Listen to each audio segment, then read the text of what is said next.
sipendezi, inategemea tu na labda aina ya mpakaji aliyenipaka. Ila nikipata makeup artist mzuri, hamna mtu asopendeza mbele ya makeup bro. Makeup imkatai mtu. Wewe mzuri. Asante. Nataka tumekuja kwenye party ya Director Blacks. Labda watu hawafahamu Director Blacks ni nani. Kwa sababu hatujawahi kumuona, tunaona nje ya kamera. Blacks ni mtu aina gani ukiwa unafanya naye kazi?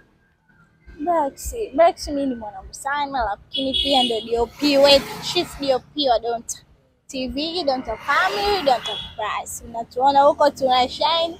Yeye ndo anayesimama nyuma ya kamera, anatuwezesha. Blacks ni mtu ambaye kidogo kama ni mpole, mtu ambaye hapendi kuzungumza sana. Inawalisia kwa sababu hapa akashindwa kuzungumza mpaka kwenye interview. Maisha yake ya kweli ndo haya. Sio mwongeaji sana, ila kwa watu ambao hawajazoea.